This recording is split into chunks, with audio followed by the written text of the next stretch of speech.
Coming up on this edition of Reel to Reel. I'm Julie Roulier. Tonight, some local teens learn that Christ was not a bully at Junior High Retreat Day.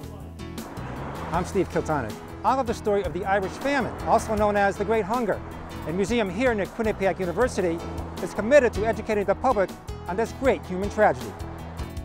And feeding the hungry. One Springfield parish has made more than 200,000 sandwiches. These stories and more are just ahead on this edition of Reel to Reel. Here is your Reel to Reel host, Sharon Roulier.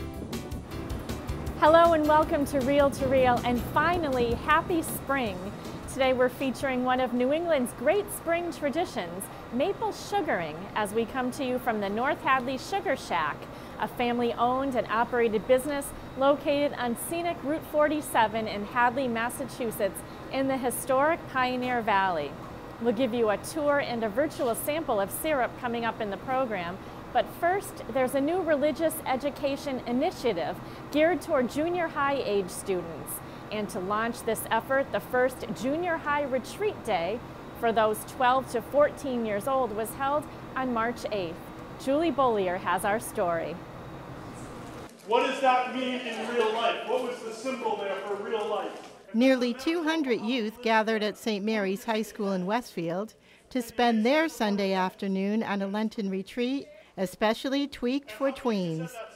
This is the first junior high day that the diocese has held for the middle school age group, says Sister Paula Robillard, Director of Faith Formation for the Diocese of Springfield. Well, in the last couple of years, we've been doing high school days when high school kids came together, and they were wonderful and they were a great success. But we decided this year that we'd look at the junior high group.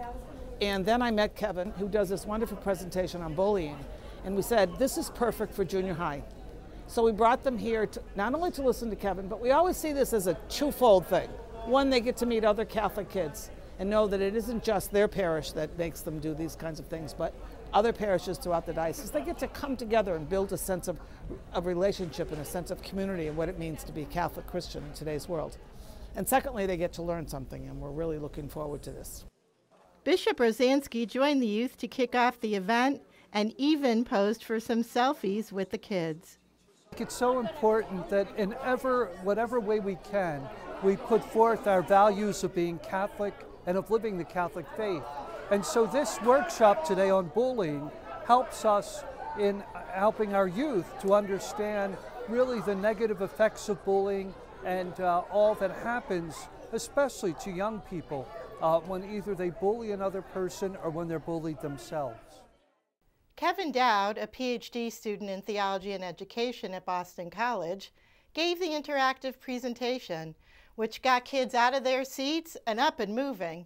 Exercises involved helping others, working as a team, and making Christ-like choices.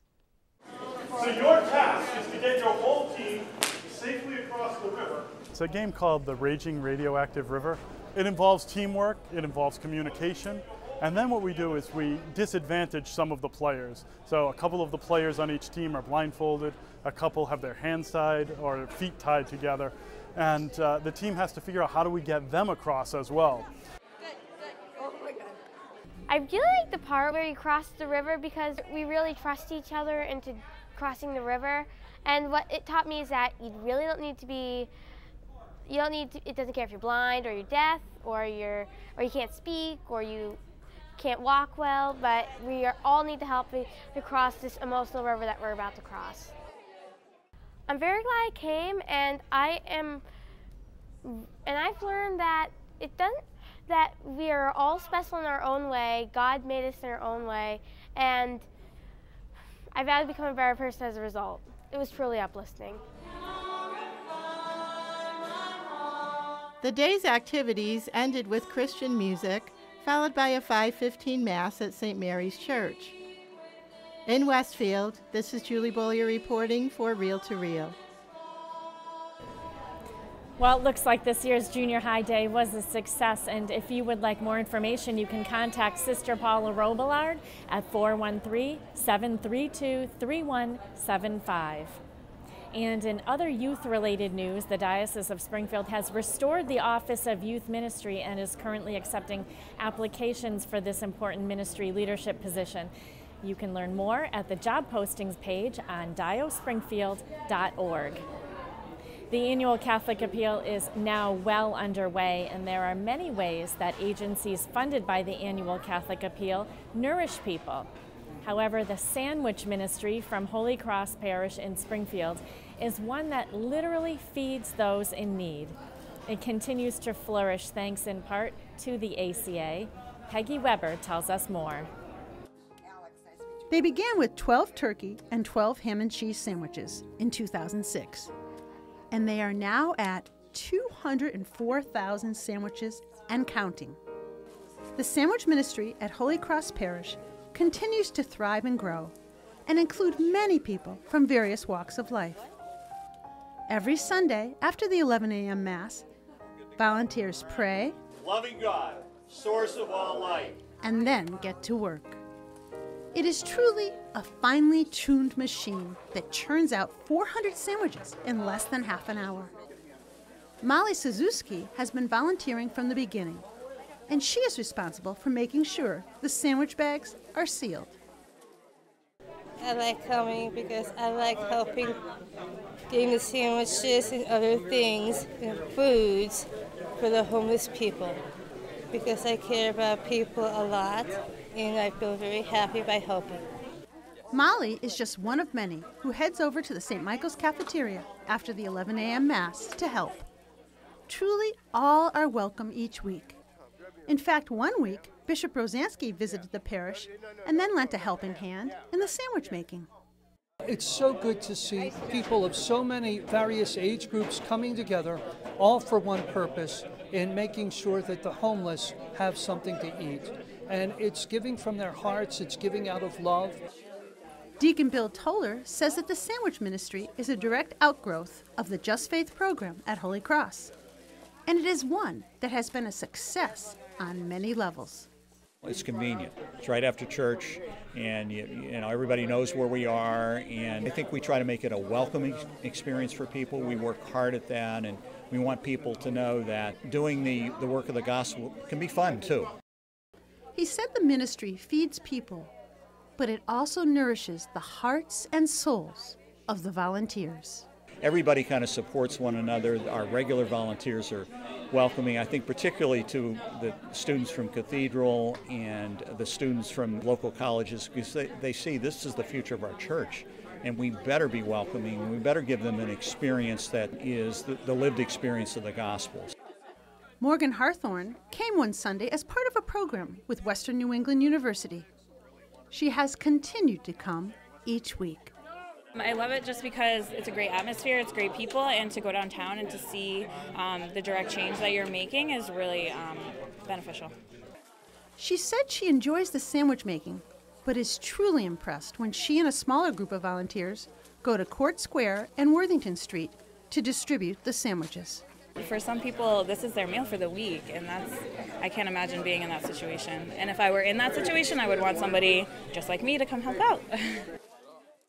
Being hungry is difficult. However, it seems extra hard during the cold weather. The Sandwich Ministry from Holy Cross Parish in Springfield offers the warmth of caring to many people who live on the streets or in shelters. Of course, all of this help has cost. In addition to the sandwiches, the group distributes some clothing. Their annual budget is about $30,000 a year. They receive funding from Holy Cross Parish, Operation Rice Bowl, the Allegheny Franciscans, Coughlin's Place, and the annual Catholic Appeal.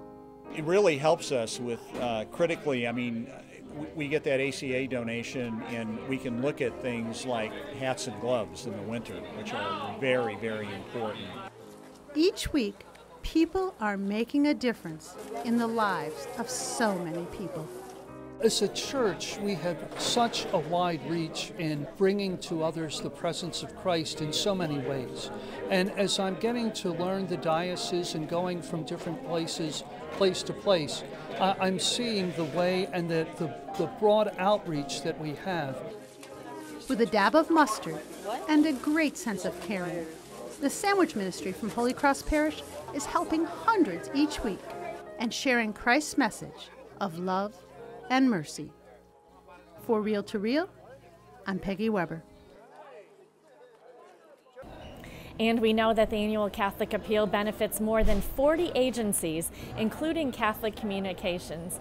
For more information about the appeal, you can go to our website, iobserve.org, and click on the ACA link. And still to come on Reel to Reel, Dan Dumas will take a look at what's going on in the Diocese of Springfield.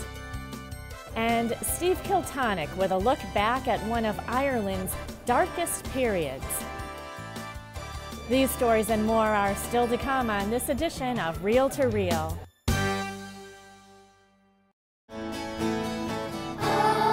The Chalice of Salvation, your weekly spiritual connection.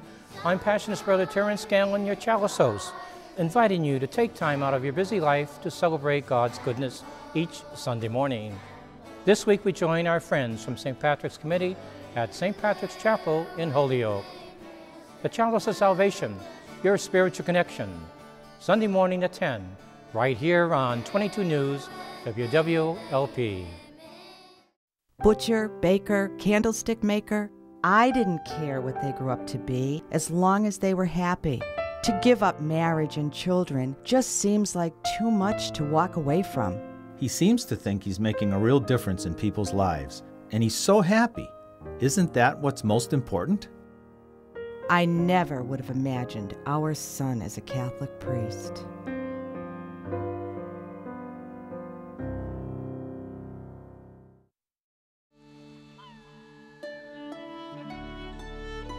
It is a journey that will stay with you a lifetime. Join Father Gary Daly, Father Matthew Alkenbright, and me, Peggy Weber, for a special pilgrimage to Ireland from August 7th to the 18th.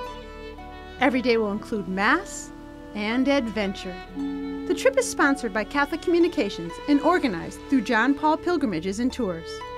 This special trip to the Emerald Isle will include a ride on a jaunting cart through Killarney National Park, a visit to the Aran Islands, the Cliffs of Moher, and the Connemara region. Pilgrims will attend a private Mass at Kylemore Abbey, home of Ireland's Benedictine nuns.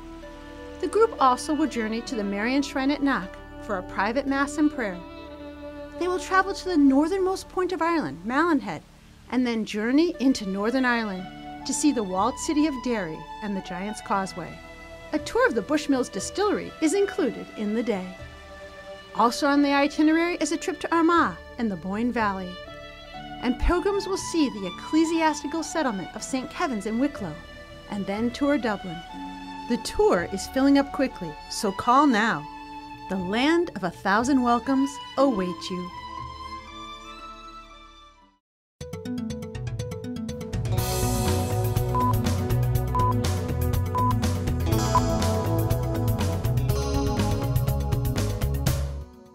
I'm Dan Dumas with your Reel to Reel news brief. Cancer patients and their families gathered last Sunday at St. Joseph's Church in Pittsfield for the Berkshire's first ever Pink Mass, held fittingly enough on Laetare Sunday, when pink vestments are worn. As Terry Hegarty reports, Bishop Emeritus Timothy McDonnell, himself a cancer survivor, celebrated the liturgy. More than 200 prayed for those affected by cancer at the first Berkshire County Pink Mass, held at St. Joseph Church in Pittsfield recently. The Mass was modeled after the diocesan-wide Pink Mass that is held in Springfield each fall. Springfield Bishop Emeritus Timothy McDonnell, who has recovered from 2 bouts with cancer, was the celebrant for the liturgy. Jesus never explained why we had to suffer, nor did he rid the world of suffering. What he did was to give suffering meaning and value by filling it with his presence. Jim Armstrong, also a cancer survivor, organized the Pittsfield Mass. He picked up on the tradition that began in Springfield 4 years ago. Jim was just recovering from esophageal cancer in 2013 when he heard about the Pink Mass. He served as a lector for the Mass at Springfield's St. Michael's Cathedral later that year. I had been through esophageal cancer, and as a result really appreciated the prayers and knew the power of prayer and having God on our side in addition to help from family and friends. Jim was encouraged to spread the pink mass to the Pittsfield area. I thought, well, the really hard part is people don't come from the Berkshires to Springfield, so let's do the mass in Pittsfield and see if we got a crowd. And I was very, very pleased with our results today. Sharon Vincent says that gathering together in prayer to support those who have battled cancer, those who have lost a loved one to the disease, as well as caregivers and medical personnel, is beneficial to all. Things like this, a mass, they know that there's support out there and there's people that care about them.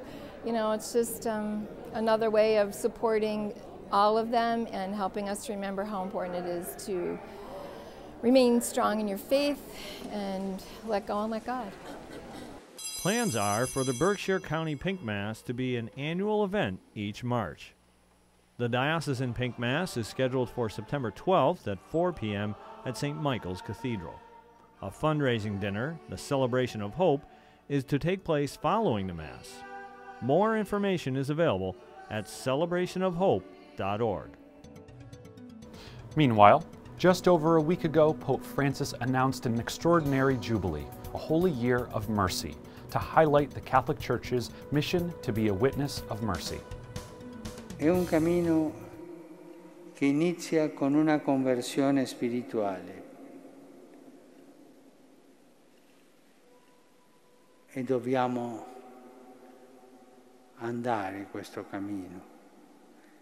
Per questo ho deciso di indire un giubileo straordinario che abbia al suo centro la misericordia di Dio.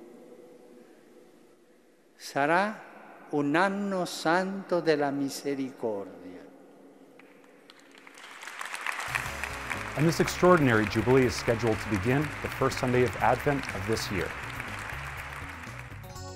Traditionally, every 25 years, popes proclaim a holy year which features special celebrations and pilgrimages, strong calls for conversion and repentance, and the offer of special opportunities to experience God's grace through the sacraments, especially confession.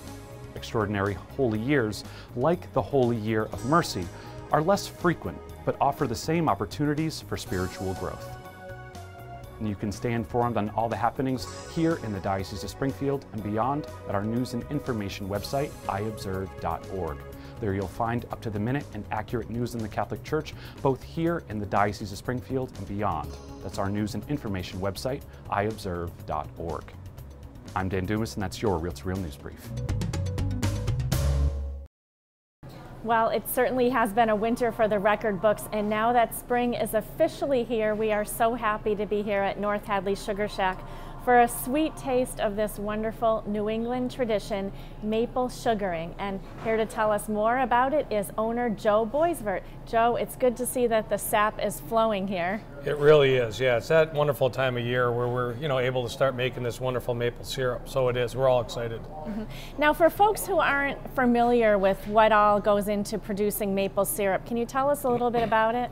Well, we tap the maple trees and we gather the sap, which comes out of the trees looking just like water. And after boiling down approximately 43 gallons of the sap to yield 1 gallon of fresh maple syrup, through a wood-fired evaporator and a lot of work, we're able to have this liquid gold that everybody really, really enjoys. What kind of wood do you use? We use mostly pine logs and some pine slabs. And some hardwood we do mix in to get a really, really hot fire underneath those pans to evaporate down the sap into the sweet maple syrup. Mm-hmm. And how long does it take to evaporate? Well, it really depends on how sweet the sap is coming into our evaporator here today, and it also depends on the sugar content of the sap, which varies, day to day and from year to year. So we can make anywhere from as little as 5 to 8 gallons of syrup an hour, upwards of 15 to 18 gallons per hour, depending on the sugar concentration and how hot and fast we're running the evaporator. Mm-hmm. Now, you don't only make maple syrup from the sap. What other products do you make from it? Well, see, the wonderful thing is once we produce maple syrup, we can also make other products that are 100% pure also. And that would be, once we produce the maple syrup, we could then make maple cream, which is a very wonderful spread to put on donuts or English muffins. It's not going to harden yet, and it's not going to be liquid, which maple syrup is anymore. So that's maple cream. We also make maple sugar candies, which we boil it to a higher temperature, about 240 degrees. We cool it, it goes in a machine, it fills rubber molds of many sizes and different shapes, and within a few hours they harden up and we can pop them out to enjoy the wonderful maple sugar candy. And then we also make granulated sugar where we boil it up to about 270 degrees, so there's no longer any available moisture left in it, and we have to hurry up and start to grind and sift and dry that sugar, which is dried granulated maple sugar. So all of our products that we do make here are 100% pure, and we're very proud of them, and they do come from the trees each late winter and early springtime. Excellent. Now, for folks who would like to come and sample some of your products, when are you open? Well, here at the North Hadley Sugar Shack, we're open every day, 7 days a week, till about the middle of April. And we just encourage folks, if you really want to see the boiling process, just call a day ahead of time or call that day to see if we're boiling, because Mother Nature does change. If it's too cold one day, we might not have sap. But other than that, you're welcome to come in here, watch us, boil the sap, talk to us, and enjoy samples. And even if you're hungry, we have a wonderful pancake breakfast which serves everything from pancakes, waffles, and French toast to bacon and eggs. And you really can have that, farm experience of how we do it, how hard we work, and enjoy the product. Excellent. Well, I'm getting hungry now. Thanks so much. Well, you're welcome, and thank you for coming. Okay, Joe Boisvert from North Hadley Sugar Shack. For the tour and for more information or for directions, you can find a link on our website at iobserve.org. The St. Patrick's Day Parade in Holyoke tomorrow is a day of celebration for everyone of Irish and non-Irish heritage. It's a day most people claim to have a little Irish blood in them. But there was a dark period in Ireland's history many years ago when a famine devastated the country. Today, Ireland is still trying to cope with the effects of this catastrophe of death and suffering. Steve Kiltonick has the story of the Great Hunger. In 1845, a deadly fungus attacked Ireland's staple food of the Irish tenant farmers, the potato. It was the beginning of a potato blight that devastated the Emerald Isle for the 7 years that followed. It was a dark period known as the Great Hunger, or in Gaelic, An Gorta Mór. When it abated in 1852, 1 million Irish perished and 2 million abandoned the land that had abandoned them. Ireland's Great Hunger Museum at Quinnipiac University tells the story of the Irish famine in a way not found anywhere else in the United States, through art, artifacts, and literature. John Leahy is president of Quinnipiac University. He traces his own Irish heritage back to County Kerry, where his great-grandfather was born during the famine. In 1997, on the 150th anniversary of the Great Hunger, Leahy served as the Grand Marshal of the St. Patrick's Day Parade in New York City. A speech he gave on the famine struck a chord with Quinnipiac alum and bagel entrepreneur Murray Lender, the founder of Lender's Bagels. Murray, who was Jewish, was taken by the hunger story in part because he associated it with the Holocaust, and also because his parents, who were from Poland, escaped the Nazis before World War II. He knew very well firsthand what it meant for his parents to have to leave their country, come to America, learn a new language, start a new life, and give up everything. Lender donated money to the university to obtain art and materials to tell the Great Hunger story. What was gathered over the ensuing years became the Lender Family Collection Room, built in 2000 at the school library. So much art was collected that Murray helped construct the Great Hunger Museum, which opened in 2012. The Great Hunger story needs to be told and people need to be educated about it, not only because it was the greatest tragedy in Ireland's history and the worst disaster in 19th century Europe, but for the better part of 150 years, it was not accurately told. Grace Brady, the executive director of the museum, says the Irish survived blights before, but this one was much different. The problem with the Great Hunger was the severity of this blight and the successive years. One of the winters was the coldest winters in Ireland's history, and it just devastated the crop. What the British did not want the world to know was that there was plenty of food in Ireland to feed the starving Irish. In fact, the years from 46, 47, 48, as the deaths were going up, the amount of food exported out of Ireland, literally past the starving mouths of men, women, and children in Ireland, was shipped to England and elsewhere in the British Empire. But it really was the disregard and the callous disregard for human life on the part of the British, and their condescension and their view that the Irish and their culture and their religion and their way of life was a kind of an inferior culture. Some in British government even believed that the blight was providential. Entire Irish families were evicted into the freezing winter with nowhere to go. Typhus, cholera, and dysentery were rampant. People ate grass because there was no food. Because the land was more valuable than the presents, absentee English landlords offered fares for the 6-week trip to America or Canada on the dreaded coffin ships. You were on the lower level. Most of the ships were not passenger-type ships. You were with cattle and other animals, and the conditions were horrible. Disease was rampant. There wasn't enough food, and so many people died on the journey here. When the museum was constructed, much thought went into its design. The plain exterior resembles an Irish workhouse, constructed as one of the relief measures put in place for the destitute. Downstairs is the lower gallery with the 19th century collection, and the ceilings are very low, creating the feeling of being on a ship coming over. Upstairs, the feeling is much different. It's much brighter, the lighting, and the idea you come up the staircase and you've emigrated out of a bad situation into the new world. The Great Hunger Museum houses the world's largest collection of art related to the Irish famine. This includes paintings, drawings, etchings, and sculpture. It also features contemporary Irish artists, as well as 19th and 20th century paintings. The painting behind me is simply entitled Black 47. Michael Farrell's piece is dramatic and in your face. He was a very angry man who hated the British government. Charles Trevelyan was the assistant secretary to the treasurer, who basically decided what relief measures would be put into place during the famine. And he was a believer that the blight was a godsend. The most intriguing piece of the painting to me is the jury box, because it represents different groups of people who helped the Irish during the famine. At the top of the stairs is Lillian Davidson's Burying the Child. I think it has a lot of dignity in the painting, even though it's difficult to look at a woman burying her child, but when you see how the woman's holding the child. This painting is by Daniel MacDonald, called Irish Peasant Children, and it was a keystone to our collection because it's the only painting in the collection that was done during the years of the famine. These 3 children represent Ireland in different states. The middle child represents the west of Ireland, the dark, pretty girl's face. The little guy in the upper right-hand corner with his hair all askew is very mischievous. This girl here who's not facing us, she's not looking at us, she's looking away, and she's holding something that looks like a bottle, almost cocked like a missile or a gun.